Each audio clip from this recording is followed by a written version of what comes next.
From VOA Learning English, this is the Education Report in Special English. A Vietnamese man hopes to raise the quality of education in his country by building parent libraries. In rural schools, Nguyễn Quang Thạch provides libraries to the schools so books are more available in farming communities. He works with publishers in Hanoi to get the books at reduced rates for teachers and their students. By talking with farmers, workers, and students, Mr. Thạch discovered most schools have enough textbooks, but many poor families have few books at home and do not visit school libraries. More than 90% of Vietnam's population can read and write, but academic performance in the schools remains low compared to other Southeast Asian nations. Corruption is a big part of the problem. Vietnamese media often report stories of teachers giving high grades in exchange for money. Some experts criticize teaching methods that depend heavily on dictation. They say asking students to repeat everything a teacher says just harms their ability to think for themselves. Nguyễn Quang Thạch says he wants people to invest money in books for a better future. Today, almost 1,000 parents' libraries have been built in Thái Bình province. Hundreds of books are in each one. Several other provinces have copied this model. For each school, Mr. Thạch has built libraries for up to 4 classes. Others then follow his example. The head of the undersecondary school says Mr. Thac's work has improved the quality of education. She thinks Mr. Thac's example helps students think more creatively, or to put it in an American expression, outside the box. For VOA Learning English, I'm Caroline Presotti. I'm Alex Villarreal with the VOA Special English Education Report. Next year, the Peace Corps will celebrate its 50th anniversary.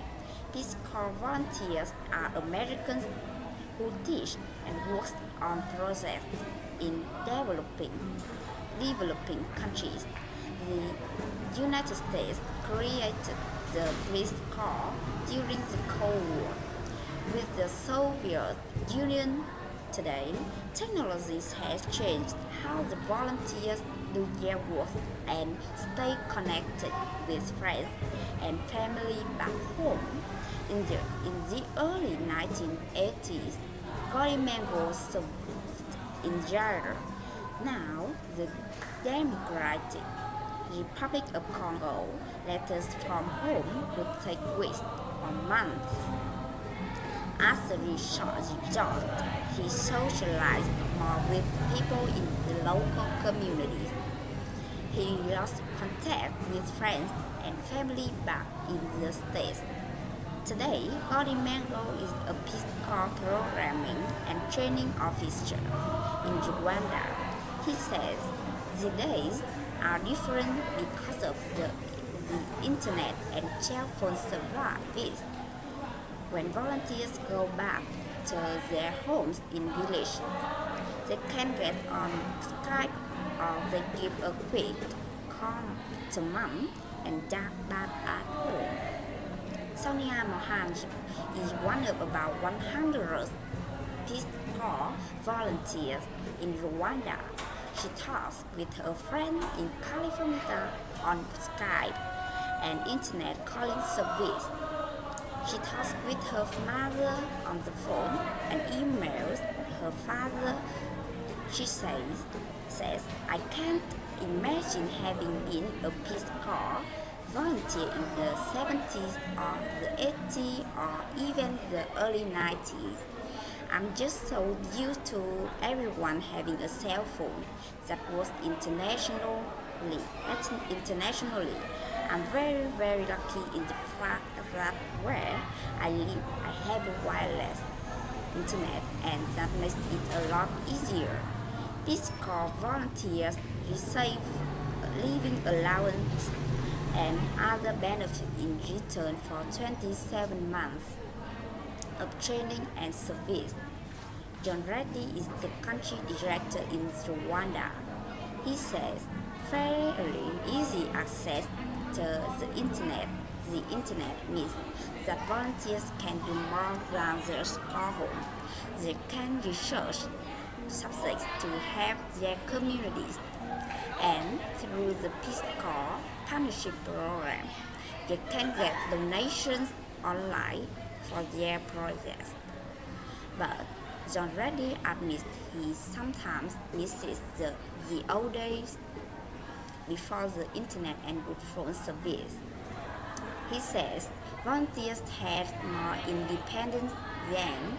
You can comment on this story and find other education reports online at voaspecialenglish.com.